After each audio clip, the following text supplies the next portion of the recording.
بسم الله الرحمن الرحيم. الحمد لله نحمده ونستعينه ونستغفره ونعوذ بالله من شرور أنفسنا ومن سيئات أعمالنا. من يهده الله فلا مضل له ومن يضلله فلا هادي له. ونشهد أن لا إله إلا الله ونشهد أن سيدنا ومولانا محمدا عبده ورسوله صلی اللہ تعالی علیہ وعلی آلہ وصحبہ اجمعین. اما بعد فاعوذ باللہ من الشیطان الرجیم. بسم اللہ الرحمن الرحیم. یا ایہا الذین آمنوا اتقوا اللہ وکونوا مع الصادقین.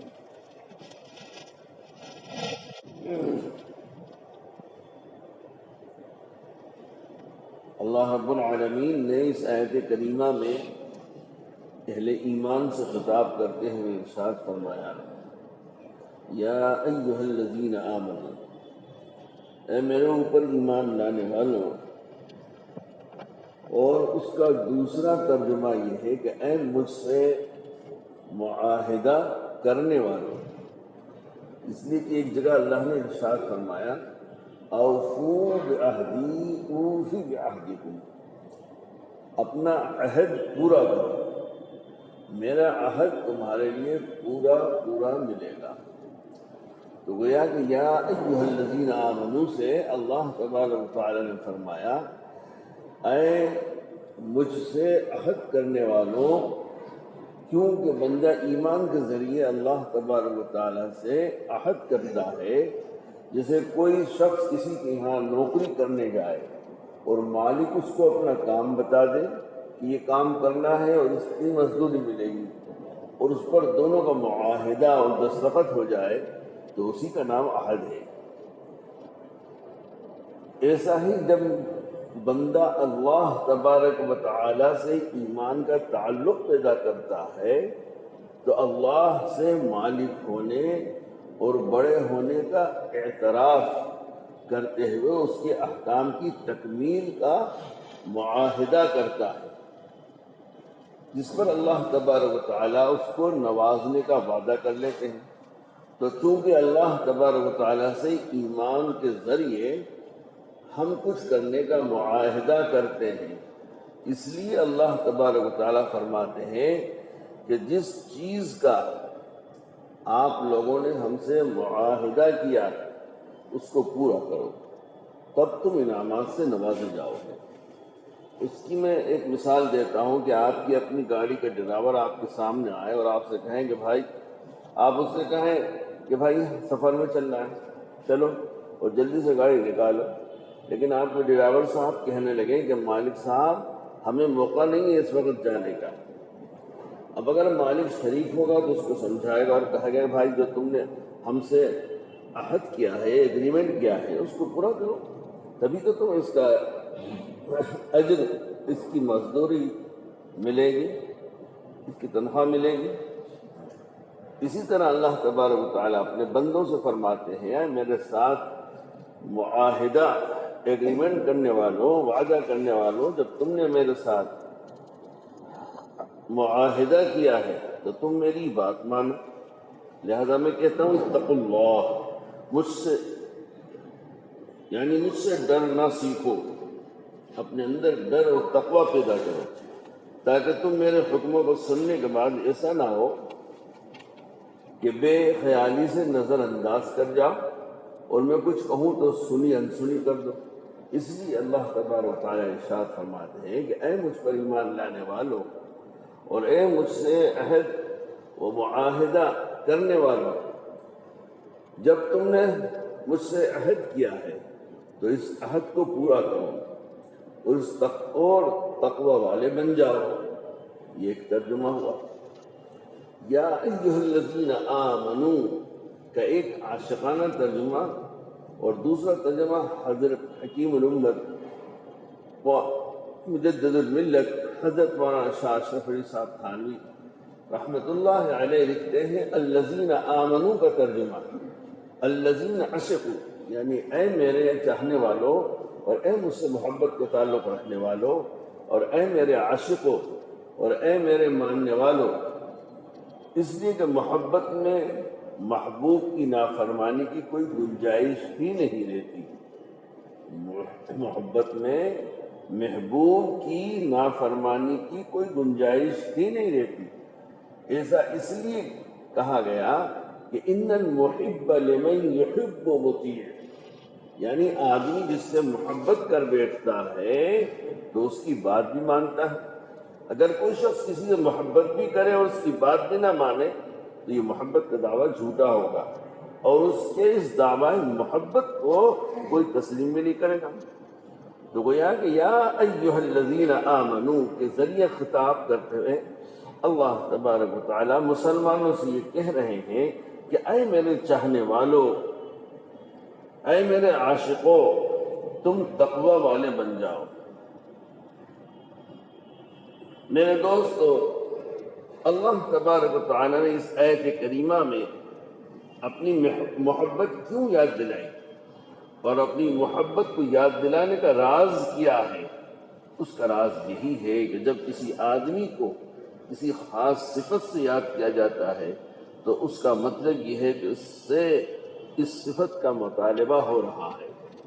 جیسے کوئی شخص کسی سے یہ کہنے لگے کہ آپ بڑے بہادر ہیں، تو اس کا مطلب یہ ہوتا ہے کہ وہ شخص اس سے بہادری کا کام لینا چاہتا ہے۔ یا کوئی شخص کسی سے کہنے لگے کہ صاحب آپ تو بہت سخی ہیں اور آپ کی سخاوت ہی کی وجہ سے یہاں آیا ہوں، تو اس کا مطلب یہ ہے کہ وہ شخص اس سے سخاوت کرانا چاہتا ہے۔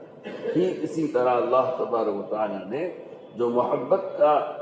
نام لیا ہے اور مسلمانوں کو محبت کے نام سے یاد کیا ہے، تو اس کا مطلب یہ ہے کہ اللہ تبارک و تعالیٰ اس محبت کے تقاضے کو پورا کروانا چاہتے ہیں اور محبت کے تقاضے کو دیکھنا چاہتے ہیں۔ دیکھیے، محبوب کی ناراضگی محب اور عاشق کے لیے سب سے بھاری پڑتی ہے۔ محبوب کی ناراضگی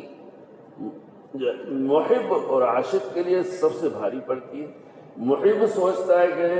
کچھ بھی ہو جائے لیکن میں محبوب کو ناراض نہیں کر سکتا، اسی لیے اللہ تبارک و تعالیٰ نے اپنی محبت کے دعویٰ کرنے والوں اور اپنی محبت کے دعویٰ کرنے والوں پر تقوی کو فرض فرما دیا۔ اس دنیا کا بھی یہی دستور ہے کہ اگر کوئی آپ کا مہمان آئے تو سب سے پہلے آپ کی فکر یہ ہوتی ہے کہ ہمارا مہمان ناراض نہ ہونے پائے، اس لیے اس کی خوشیوں کا بھی اہتمام کیا جاتا ہے۔ اور جس چیز سے مہمان ناراض ہوتا ہے اس سے تو آدمی بہت ہی بچتا ہے، چاہے خوشی دینے والی چیز ہلکی ہی کیوں نہ ہو، لیکن ناراضگی سے بچنے والی چیز کا معاملہ بڑا ہی اہم ہوتا ہے۔ گناہ سے بچنے کا درجہ یہی وجہ ہے کہ اللہ تبارک و تعالیٰ کی اطاعت اور فرما برداری کے مقابلے میں گناہوں کو چھوڑنا، اس کا درجہ بہت بڑا ہوا ہے۔ چنانچہ کتابوں میں لکھا ہوا ہے کہ اللہ تبارک و تعالیٰ کی منع کی ہوئی چیزوں سے ایک ذرے سے بچنا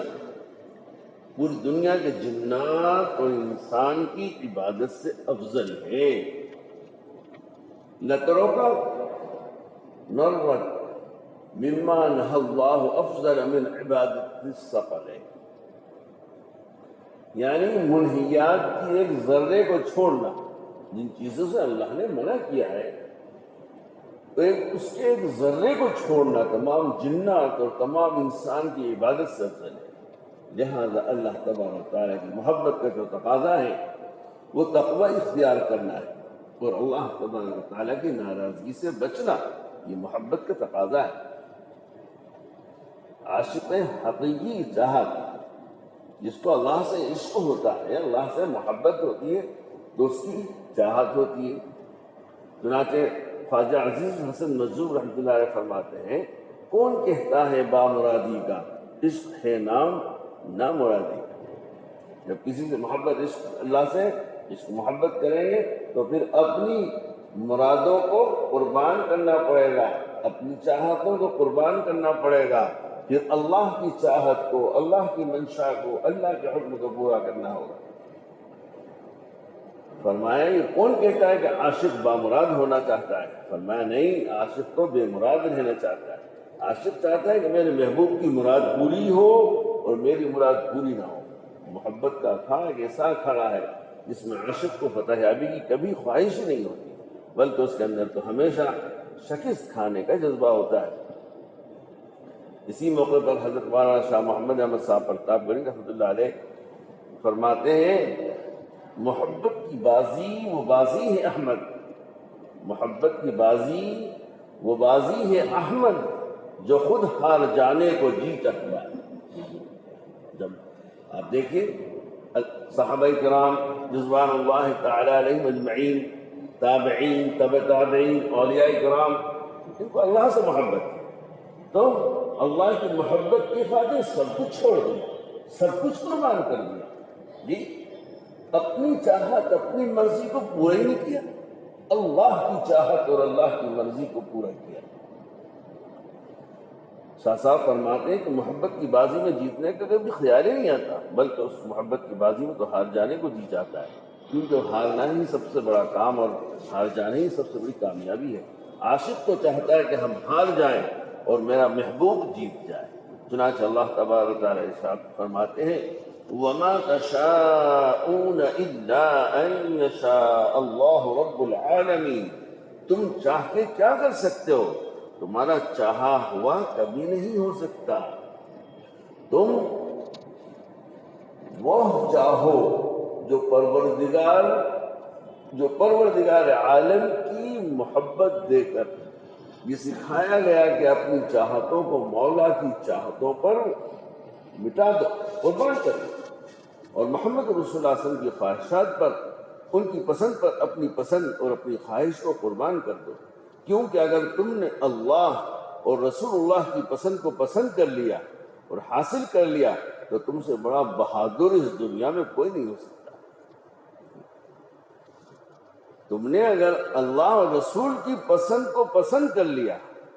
اور اس کو حاصل کر لیا تو تم سے بڑا بہادر اس دنیا میں کوئی نہیں ہو سکتا، اور تم سے بڑا کامیاب انسان اس دنیا میں کوئی بھی نہیں ہو سکتا۔ اب میں اس کی مثال یہ دیتا ہوں کہ آپ کا جی چاہتا ہے کہ ہم اپنی داڑھی منڈوا دیں، اللہ تبارک و تعالیٰ اور محمد رسول اللہ صلی اللہ علیہ وسلم چاہتے ہیں کہ تم داڑھی رکھو۔ اگر آپ اپنی داڑھی منڈواتے ہیں تو اس کا مطلب یہ ہوگا کہ آپ اپنی خواہشات پورا کرنے والے ہیں، اللہ تبارک و تعالیٰ کی خواہشات کو پورا کرنے والے نہیں ہیں، محمد الرسول اللہ صلی اللہ علیہ وسلم کی چاہتوں پر عمل کرنے والے نہیں ہیں، لہٰذا آپ محبت کے دعوے میں جھوٹے ہو گئے، کیونکہ اللہ و رسول اللہ صلی اللہ علیہ وسلم چاہتے ہیں کہ تم داڑھی بڑھا کے آؤ اور تم چاہتے ہو کہ ہم داڑھی منڈا کے جائیں، اس لیے تم دعوی محبت میں جھوٹے نکلے۔ جی اسی طرح اللہ تبارک و تعالیٰ کے محبوب جناب محمد رسول اللہ صلی اللہ علیہ وسلم چاہتے ہیں کہ تم اپنے سروں پر انگریزی بال نہ رکھو، جبکہ تمہاری چاہت یہ ہے کہ ہم اپنے سر پر انگریزی بال رکھیں۔ اس لیے مسلمان کو چاہیے کہ وہ اپنے جی کو سمجھائے کہ تم ہو کون، اللہ اور رسول صلی اللہ علیہ وسلم کے مقابلے میں تمہاری حیثیت کیا ہے، تم اپنی پسند کو ان کے پسند پر مقدر کرنے والے ہو کون، اور تمہیں حق کیسے پہنچتا ہے۔ اللہ اور رسول صلی اللہ علیہ وسلم کی پسند کو نظر انداز کر کے اپنی پسند کو جاری کرو۔ لہذا اے مسلمانوں، تم اپنی پسند کی بالادستی چاہتے ہو تو تمہارا دعوی محبت جھوٹا ہوگا۔ میرے بھائی، حضرات صحابہ کرام رضوان اللہ علیہم اجمعین کے پاس سب سے بڑا تمغہ کیا تھا؟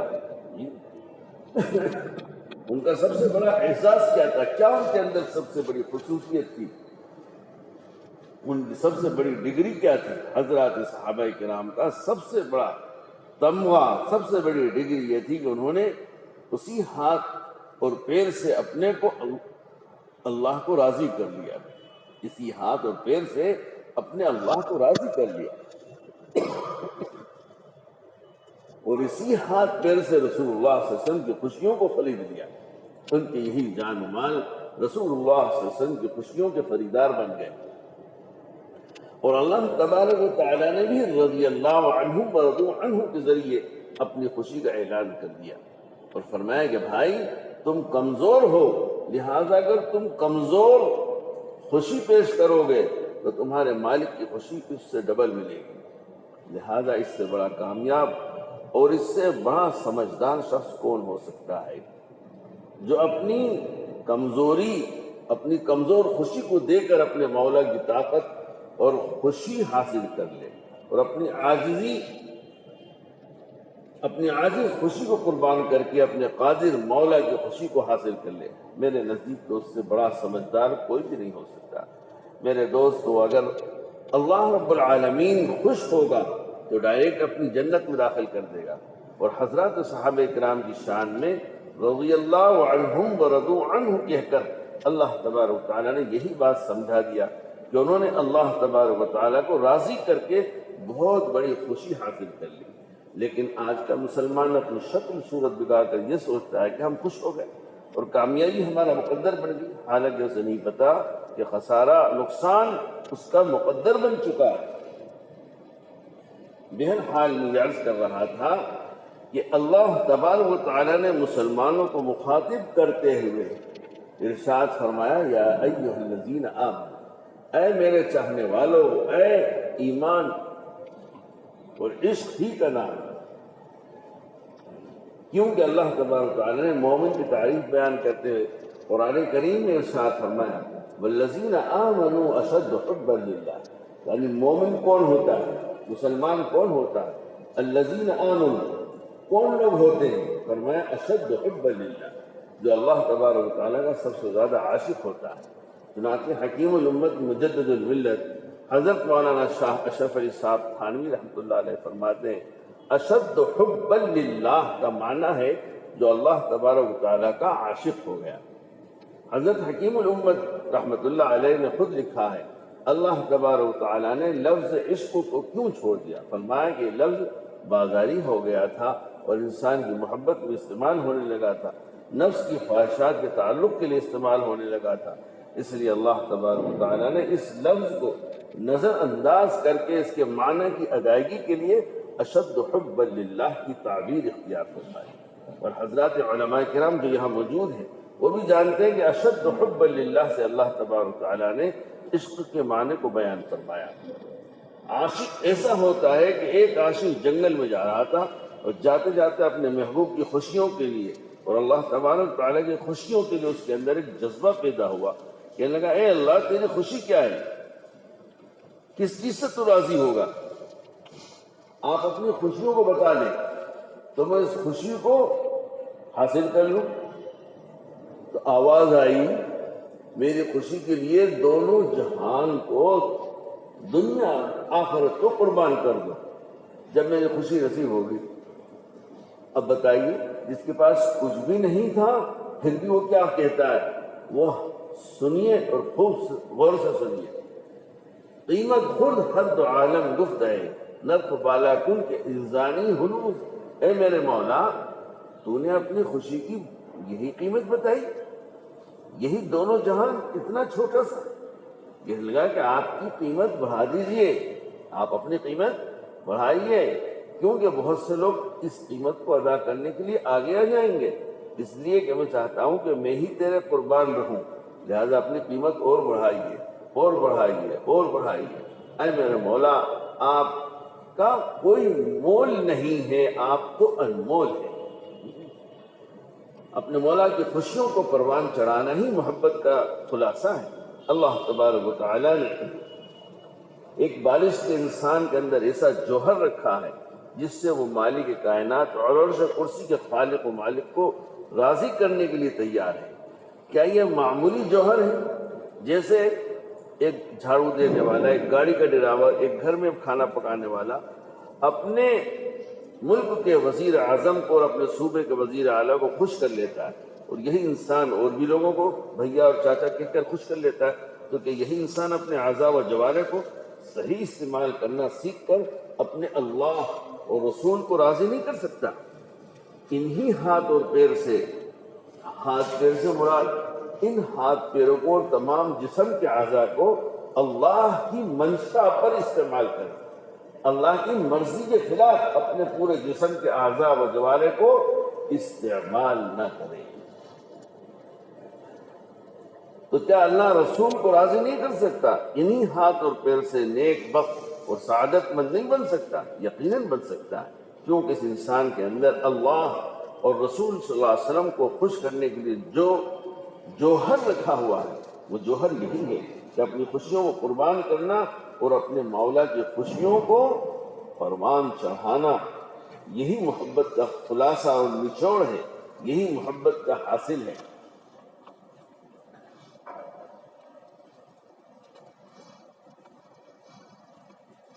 اے مسلمانوں تم تقوی والے بن جاؤ۔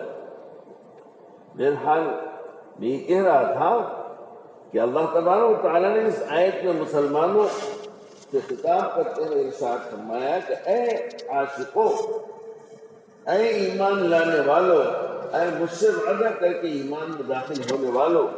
جب تم نے وعدہ کیا ہے تو اس وعدے کو پورا کرو، اور اے میرے چاہنے والوں، تم نے جب محبت کا دعویٰ کر دیا ہے تو اس محبت کا کچھ انداز اپناؤ اور اپنے محبوب کی قدر و قیمت کو پہچانو۔ اس کے لیے اللہ تبارک و تعالیٰ نے فرمایا اتقوا اللہ، تم میری محبت کے لیے اور میری رضا کے لیے متقی بن جاؤ۔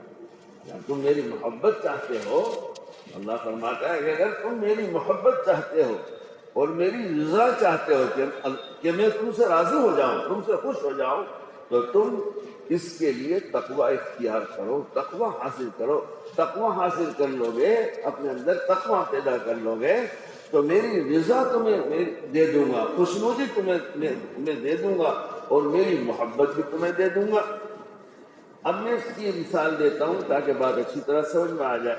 تقوی والے بننے کی مثال ایسی ہے جیسے کوئی شخص کسی سے کہے کہ بھائی تم بادشاہ کے وزیر بن جاؤ، تو وہ کہے گا بھائی صاحب جلدی سے راستہ بتائیے، ہم تو پہلے ہی سے تیار بیٹھے۔ یا کوئی شخص کسی سے کہے کہ بھائی آپ اپنے گاؤں کے پردھان بن جاؤ، تو وہ کہے گا جب آپ لوگ پردھان بنانے کے لیے تیار ہیں تو کوئی دقت نہیں، میں تو پہلے ہی سے پردھان بننے کے لیے بیٹھا ہوں، لبیک کہنے کے لیے حاضر ہوں۔ لیکن اللہ تبارک تعالیٰ نے ہر مسلمان سے یہ بات بیان فرمائی کہ اے مسلمانوں تم متقی بن کر میرے وزیر بن جاؤ۔ اے مسلمانوں تم متقی بن کر میرے وزیر بن جاؤ، جو احکم الحاکمین ہیں اور بادشاہوں کے بادشاہ ہیں، تم ان کے وزیر بن جاؤ۔ جیسے ملک کے باشندوں کے لیے ہر طرح کی سہولیات، مثلا گاڑیاں، بسیں، کھانے پینے کی چیزیں اور دیگر ضروریات زندگی مہیا رہتی ہیں، اب اس ملک کے باشندوں میں سے ایک باشندہ اور ایک شخص اس ملک کا وزیر بن جائے تو اس کو ساری نعمتیں بطور خاص ملتی ہیں اور اعزاز کے ساتھ ملتی ہیں، اور یہی نعمتیں اس کے لیے اس کے پیچھے پیچھے دوڑتی ہیں۔ لیکن آپ یہ بھی بتائیے کہ لوگ وزیر بننے کے لیے کتنی محنت کرتے ہیں، کیسے لوگوں کا ہاتھ پکڑتے ہیں، کن لوگوں کا پاؤں پکڑتے ہیں، اور مزید کیسی سفارش بھی کرانی پڑتی ہے، تب کہیں جا کر جیتتے ہیں، اور اس کے بعد بھی نہ معلوم تو اس کو وہ عہدہ ملے گا کہ نہیں۔ لیکن اللہ تبارک و تعالیٰ فرما رہے ہیں اے مسلمانوں تم متقی بن کر میرے وزیر بن جاؤ۔ اس کے لیے نہ تمہیں کسی سے ہاتھ پکڑنے ہوں گے، نہ کسی کے پاؤں پکڑنے ہوں گے، نہ لوگوں سے سفارشیں کروانی پڑے گی، اور نہ لوگوں سے ووٹ حاصل کرنے کے لیے لوگوں کو نوٹ دینا پڑیں گے، بلکہ تم صرف اپنا ووٹ دے دو۔ تمہیں اپنے بھائیوں کا ووٹ حاصل کرنا نہیں، خاندان کا ووٹ حاصل کرنا نہیں، اور نہ اپنی بیوی کا ووٹ حاصل کرنا۔ الغرض کوئی ووٹ دے یا نہ دے، آپ خود اپنا ووٹ دے دیں جی تو آپ وزیر ہو جائیں گے، بادشاہوں کے بادشاہ کا وزیر بن جائیں گے۔ متقی اللہ کا دوست ہوتا ہے۔ آپ بتائیے اس سے زیادہ سستا کوئی کام ہو سکتا ہے؟ جبکہ اللہ تبارک و تعالی مسلمانوں سے فرما رہے ہیں کہ اے مسلمانوں تم اپنے نفس کی اتباع کرنا چھوڑ دو، شیطان کے پیچھے جانا چھوڑ دو، اور میرے حکموں کے پیچھے آ جاؤ، کہ تمہیں متقی بنا دوں گا۔ اور متقی بنانے کا مطلب یہ ہے کہ میں تم کو اپنا وزیر بنا دوں گا، اور وزیر بنانے کا مطلب یہ ہے کہ میں اس کائنات کو تمہارے لیے مسخر کر دوں گا۔ اللہ تبارک و تعالیٰ قرآن کریم میں ارشاد فرماتے ہیں واللہ ولی المتقین، میں تو اپنے متقیوں کا دوست ہوں۔ بھائی کسی ملک کا وزیر اعظم کسی کے بارے میں اپنا دوست ہونے کا اعلان کر دے تو ڈی ایم اس کا پتہ لگائے گا یا نہیں؟ یا آپ کے ملک کے وزیر اعظم یہ اعلان کرا دیں کہ اڑیسہ کا رہنے والا فلاں آدمی میرا دوست ہے، تو اڑیسہ کا ڈی ایم ایس پی دیگر محکمہ جات آپ کے یہاں اس کو تلاش کرنے آئیں گے یا نہیں آئیں گے؟ تو کون خوش نصیب شخص ہے جس کی دوستی کا اعلان ہمارے ملک کے وزیر اعظم کر رہے ہیں؟ اسی طرح اللہ تبارک و تعالی قرآن کریم میں یہ اعلان فرما رہے ہیں واللہ ولی المتقین، اللہ تبارک و تعالی متقیوں کا دوست ہے۔ تو اب اگر اللہ تبارک و تعالی فرماتے ہیں اے مسلمانوں، اللہ تبارک و تعالیٰ فرماتے ہیں کہ اے مسلمانوں تم مسلمان ہی نہیں بلکہ اللہ کے دوست بھی بن جاؤ، اے ایمان لانے والوں ذرا ایک قدم آگے بڑھا کر تم متقی بن جاؤ۔ لہذا آپ بتائیں کہ یہ کام کرنے کے لیے اور مزید ترقی کرنے کے لیے تیار ہیں؟ آج یہی فیصلہ کر کے اٹھنا ہے کہ متقی بھی بننا ہے یا صرف مومن ہی رہنا ہے، اور متقی بن کر رہنا چاہتے ہیں یا صرف مسلمان ہی بن کر زندگی گزارنا چاہتے ہیں۔ متقی بننے کا آسان راستہ، جی آسان طریقہ، متقی بننے کے لیے انسان کو کیا کرنا چاہیے، اس کے متعلق ہمارے حضرت محی السنہ شیخ المشائخ عالم اللہ حضرت اقدس مولانا شاہ الحق صاحب ہردوئی علیہ رحمہ فرمایا کرتے تھے، بھائی اس کی میں ایک مثال دیتا ہوں، اور میں کہ تمہارے دو دوست الیکشن میں کھڑے ہوں اور دونوں آپ کے گاؤں کے ہوں، ایک آ کر کہنے لگے بھائی ووٹ مجھے دینا، دوسرا بھی آ کر کہے کہ ووٹ مجھے دینا، بھائی آپ ان دونوں میں سے کس کی دوستی اس سے زیادہ اس کا پتہ اس دن چلے گا جس دن وہ شخص ووٹ دے گا، کیونکہ جس کی دوستی زیادہ ہوگی وہ شخص ووٹ اسی کو دے گا۔ اس کے بعد حضرت والا رحمٰن نے فرمایا کہ ایسا ہی اللہ تبارک و تعالیٰ فرماتے ہیں کہ یہ کام کرو اور نفس کہتا ہے یہ کام نہیں کرو، شیطان کہتا ہے یہ کام نہیں کرنا ہے اور انسانی شیطان بھی کہتا ہے کہ یہ کام نہیں کرنا ہے۔ تو اب بتائیے کہ اللہ تبارک و تعالیٰ کو ووٹ دینا ہے یا نفس و شیطان کو ووٹ دینا ہے؟ اگر آپ نے نفس و شیطان کو ووٹ دے دیا تو اللہ تبارک و تعالیٰ کی دوستی سے آپ کا نام خارج ہو گیا اور آپ نفس و شیطان کے دوست کہلائے۔ لیکن اگر آپ نے وہی ووٹ اللہ کو اور اس کے حکم کو دے دیا تو یقیناً وہی ووٹ آپ کو اللہ تبارک و تعالیٰ کا دوست بنائے گا، اللہ کا ولی بنائے گا، اور آپ اپنے اسی ووٹ سے اللہ تبارک و تعالیٰ کے مقرب بن جائیں گے۔ متقی بننا دنیا کا سب سے آسان کام ہے۔ میں یہ مثال دیا کرتا ہوں کہ تقوی سے زیادہ آسان کوئی کام نہیں۔ چنانچہ اگر آپ اپنے گھر کے چھوٹے بچوں کو راضی کرنا چاہیں تو یہ بڑا مشکل کام ہے۔ اگر آپ اپنی بیوی کو راضی کرنا چاہیں تو تیسرے دن بھی پھر وہ ناراض ہو جاتی ہے، اور اگر بیوی اپنے شوہر کو راضی کرنا چاہے تو اس کے لیے یہ بہت بڑا کام ہے۔ اور دوستوں کو خوش رکھنے کے لیے کتنی فارمیلٹی اختیار کی جاتی ہے وہ تو معلوم نہیں، اور دنیا کے حاکم اور مالداروں کی خوشیوں کے لیے نہ جانے لوگ کیا کیا نخرے اٹھاتے ہیں، تب جا کر ان کی خوشی نصیب ہوتی ہے، اور نہ جانے کن کو کیا کیا خوراکی دیتا ہے کہ میرا حاکم راضی رہے، کہیں ناراض نہ ہو جائے۔ لیکن اللہ تبارک و تعالیٰ نے اپنی رضا کے لیے مسلمانوں سے صرف یہ کہہ دیا کہ تم اپنا ووٹ دے دو تو میں تم سے راضی ہو جاؤں گا۔ لیکن افسوس کہ آج کا مسلمان صرف اپنا ووٹ، ایک ووٹ اللہ کو دینے کے لیے تیار نہیں۔ اپنی زبان سے سچی بات نکالنا متقی ہونے کی علامت ہے۔ اللہ تبارک و تعالیٰ فرماتے ہیں دیکھو جھوٹ مت بولو، سچ بولنے کا حکم دیا۔ چنانچہ اللہ نے قرآن کریم میں ارشاد فرمایا یا ایھا الذین آمنوا اتقوا اللہ وقولوا قولا سدیدا، فرماتے ہیں مسلمانوں تم متقی بن جاؤ، اور متقی بننے کی پہچان یہ ہے کہ تم اپنی زبان کو سچی بات میں استعمال کرو، اس زبان کو جہاں بھی استعمال کرو درست بات کے لیے استعمال کرو۔ اگر جھوٹ بولنے کی عادت پڑے گی تو نہ جانے کتنے گناہ کا کام اور کتنے اللہ تبارک تعالیٰ کی ناراضگی کا کام کر جاؤ گے، اور اللہ تبارک تعالیٰ کی لعنت و ملامت کے مستحق بن جاؤ گے۔ اسی لیے میں کہتا ہوں کہ آپ کو اپنے ہاتھ اور پیر کو صحیح چلانے کے لیے اور اپنے دل و دماغ کو اللہ تبارک تعالیٰ کے حکموں پر صحیح طریقے سے استعمال کرنے کے لیے اس کا ڈھنگ سیکھنا پڑے گا، اور جب سیکھ لیں گے تو یہی زبان سچائی کا ایک انبار اکٹھا کر دے گی، اور آپ کی یہی زبان ذکر و تلاوت کا باعث بن جائے گی، اور آپ کی یہی زبان نیکی کمانے کی ایک بہت بڑی مشین کی حیثیت اختیار کر لے گی۔ اور اگر آپ اپنی زبان کو صحیح طریقے سے استعمال کرنا نہیں سیکھیں گے تو پھر آپ کی اسی زبان سے جھوٹ نکلے گا، اسی زبان سے شرک اور کفر کے کلمات نکلیں گے اور اسی زبان سے لعنت اور ملامت کے الفاظ بھی نکلیں گے۔ اللہ تبارک تعالیٰ نے یہودیوں کے بارے میں فرمایا لعنوا بما قالوا، یعنی یہودی اپنی زبان کی وجہ سے ملعون بن گئے، جن پہ لعنت کی گئی، اور یہودیوں کو ان کی زبان ہی ملعون بناتی چلی گئی، اور یہی زبان کسی کو مغضوب بھی بناتی چلی گئی، اور یہی زبان کسی کے لیے رحمت کی بارش کا ذریعہ بنتی چلی گئی۔ میرے بھائیوں، ان دونوں میں کیا فرق ہے؟ اس میں فرق یہی ہے کہ ایک نے اپنی زبان کو صحیح طریقے پر چلانا نہیں سیکھا، اس لیے وہ ملعون اور مغضوب بن گئے، اور دوسرے نے صادقین اور صالحین کی صحبت میں رہ کر تربیت حاصل کی، اس لیے وہ رحمت الہی کے مستحق بن گئے۔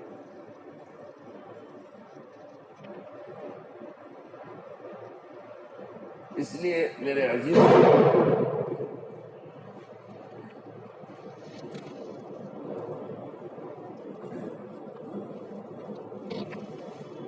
اللہ عز و جل نے قرآن کریم کے اندر بار بار جو ہے ہمیں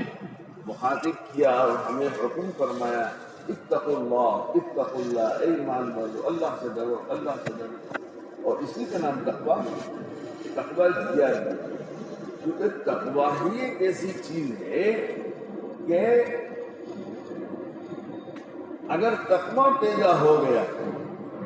تو انسان 100% اللہ کا مطیع اور فرما بردار بن جائے گا، متبع سنت بن جائے گا، پھر اس سے اللہ بھی راضی اور اللہ کے رسول بھی راضی، دنیا میں بھی کامیابی اور موت کے بعد بھی کامیابی۔ تو تقویٰ ایسی، لیکن افسوس یہ کہ جو اتنی اہم چیز ہے اور جس کو قرآن میں بار بار اللہ نے فرمایا، اسی سے ہم غافل ہیں، اسی سے غفل ہیں۔ اللہ عز و جل اس غفلت کو ہم سے عافیت سے دور فرمائے، مجھے بھی، آپ کو بھی، ہر ایک کو اللہ تقوی والا بنائے، متقی بنائے۔ اس کے لیے وہ راستہ مجھے اور آپ کو اختیار کرنا پڑے گا جس راستے پر چل کر کے متقی بنا جائے۔ ڈاکٹر بننا ہے تو وہ راستہ اختیار کرنا پڑے گا، ٹیلر ماسٹر بننا ہے تو وہ راستہ اختیار کرنا پڑے گا، ایسے ہی تقوی والا بننا ہے تو وہ راستہ اختیار کرنا ہے، اس کو اختیار کریں گے انشاءاللہ تقوی والا بن جائیں گے۔ اللہم صلی علی سیدنا ربنا لا تزغ قلوبنا بعد إذ هديتنا